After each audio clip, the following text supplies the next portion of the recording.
Hello everyone, I'm here again with the second part of chapter An Empire Across Three Continents, class 11. In the previous video, we talk about boundaries of Roman Empire, division of Roman Empire and the early empire, and we talk about the emperors. We talk about Augustus, the first emperor, and his principate. We talk about Senate, army, and civil war, the third century crisis, the gender, literacy, culture, and the source of entertainment also. So we'll continue this chapter. We'll start with the economic expansion. The empire had a substantial economic infrastructure of harbors, mine, quarries, brickyards, olive oil factories, etc. Wheat, wine, and olive oil were traded and consumed in huge quantities, and they came mainly from Spain, the Gallic provinces, North Africa, Egypt, and to a lesser extent, Italy, where conditions were best for these crops. Liquid like wine and olive oil were transported in containers called amphora. Spanish producers succeeded in capturing markets for olive oil from their Italian counterparts. This would only have happened if Spanish producers supplied better quality oil at lower prices. The Spanish olive oil of this period was mainly carried in a container called Dressel 20. The empire included many regions that had a reputation for exceptional fertility. Italy, Sicily, Egypt, and southern Spain were all among the most densely settled or wealthiest part of the empire. The best kind of wine, wheat, and olive oil came mainly from numerous states of these territories. Diversified application of water power around the Mediterranean, as well as advance in water powered milling technologies, the use of hydraulic mining techniques in the Spanish gold and silver mines, and the gigantic industrial scale on which those mines were worked. The existence of well organized commercial and banking network and the widespread use of money are all indications of Roman economy. A strong tradition of Roman law had emerged by the 4th century, and this acted as a brake on even the most fearsome emperors.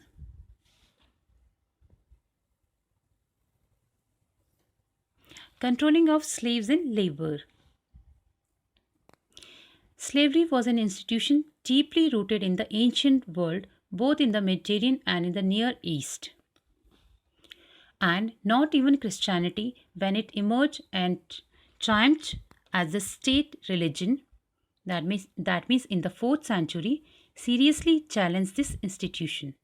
Under Augustus, there were still 3 million slaves in a total Italian population of 7.5 millions. With establishment of peace in the 4th century, the supply of slaves tended to decline and the users of slave labor had to turn either to slave breeding or to cheap substitutes. So, slave breeding is a practice of encouraging female slaves and their partners to have more children, who would of course also be slave. The Roman agricultural writers paid a great deal of attention to the management of labor. Columella, a 1st century writer who came from the south of Spain, recommended that landowners should keep a reserve stock of implements and tools, twice as many as they needed, so that production could be continuous, for the loss in slave labor time exceeded the cost of such time. The position of slave in Roman was miserable, as they were forced to work on the state for 10 to 8 hours.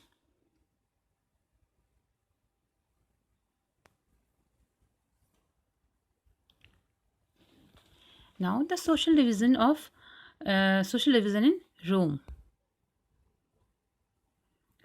The senators, the equites, middle class, lower class, and slaves. The social structure of the empire as follows: senators, equites, that means horsemen and knights, the respectable section of the people, that means middle class, the lower class, and finally the slaves.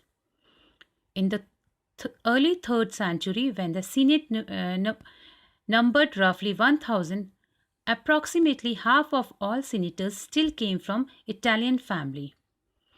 By the late empire, the senators and the equites had merged into a unified and expanded aristocracy.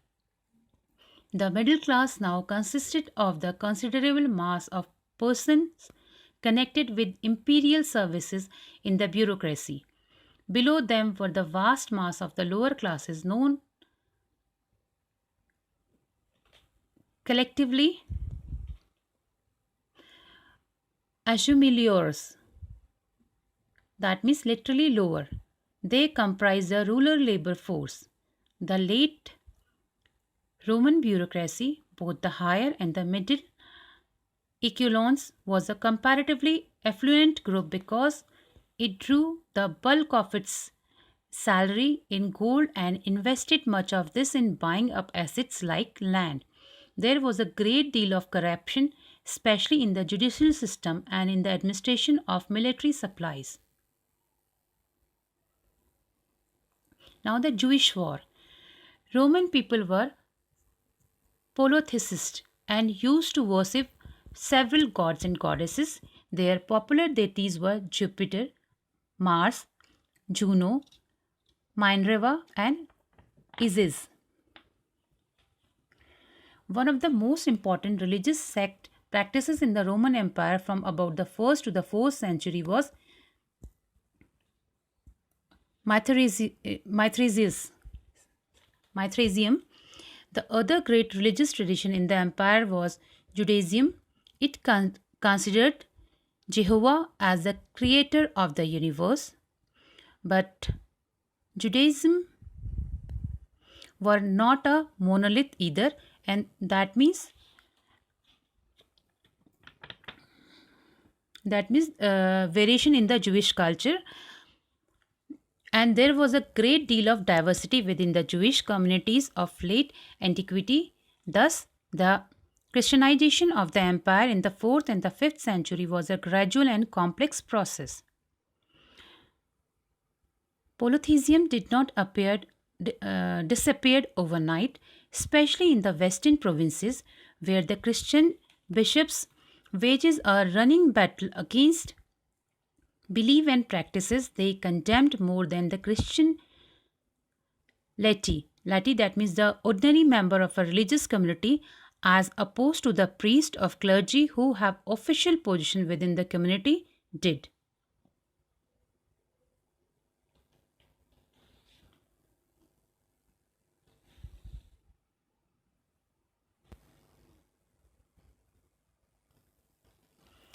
The boundaries between religious communities were much more fluid in the 4th century than they would become thanks to the repeated efforts of the religious leaders, the powerful bishops who now led the church to reign in their followers and enforce a more rigid set of beliefs and practices.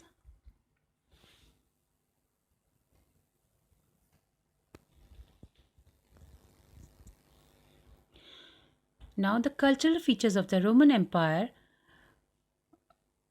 world, that means from the 4th to 7th century. First of all, the emperor and their achievements. Constantine's achievement. He over expansion of the empire in the time period of Constantine, and the capital at Constantinople The other area of innovation was division of Roman Empire into east and west and the creation of a second capital.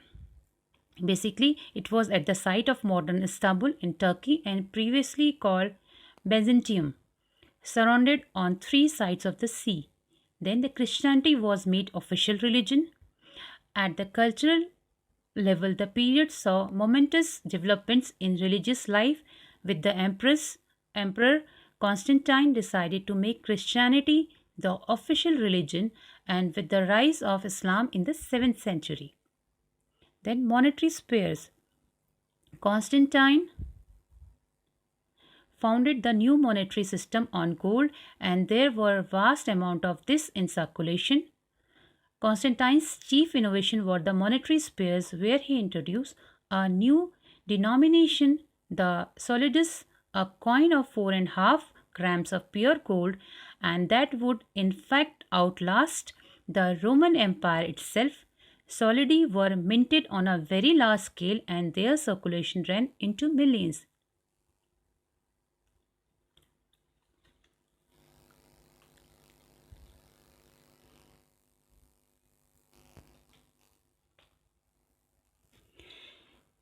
Di- Diocletian's achievement. Abundant territories of little economic and strategic importance, overexpansion had led Diocletian to cut back by abandoning territories with little strategies or economic value. Deuce, Diocletian also fortified the frontiers, recognized provinces' boundaries, and separated civils from military functions, granted great autonomy to the military commanders who now became a more powerful group. Now, Justinian's achievement. Justinian's code, first of all, then आपका expansion of the empire. The rhyme of Justinian is the high water mark of prosperity and imperial ambition. Justinian recaptured Africa from the Vandals in 533, but his recovery of Italy left them country devastated and paved the way for the Lombard invasion. Then monetary spheres, monetary stability and an expanding population stimulated economic growth. Egypt contributed taxes of over 2.5 million solidi a year, roughly 35,000 pounds of gold in the reign of Justinian in the 6th century.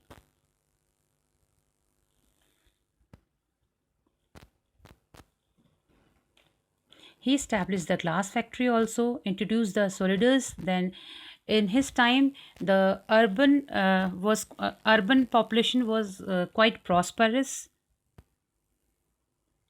Then the downfall of empire. The general prosperity was specially marked in the east where, where population still expanded till the 6th century, despite the impact of the plague which affected the Mediterranean in the 540s. In the west, by contrast, the empire fragmented politically as Germanic groups from the north, that means Goth, Vandals, Lombards, etc., took over all the major provinces and established kingdoms that are best described as post-Roman. The Visigoth in Spain was destroyed by the Arab between 711 and 720, that of the Frank in Gaul 511 to 687, and that of the Lombard in Italy 568 to 774. These kingdoms foreshadowed the beginning of a different kind of world that is usually called medieval. By the early 17th century, the war between Eastern Rome and Iran had flared up again, and the Sasanian, who had ruled Iran since the 3rd century, launched a wholesale invasion of all the major eastern provinces, including Egypt. Roman and Sasanian Empire had fallen to the Arabs in a series of stunning confrontations. These conquests extended up to Spain, Sindh, and Central Asia, began in fact with the subjugation of the Arab tribe by the emerging Islam state.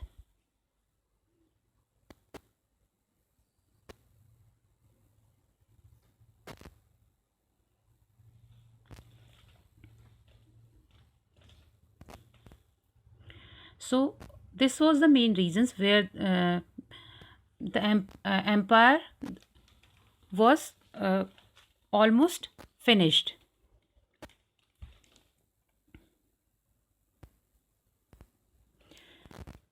Hope you like this presentation. That's all for today. Thank you.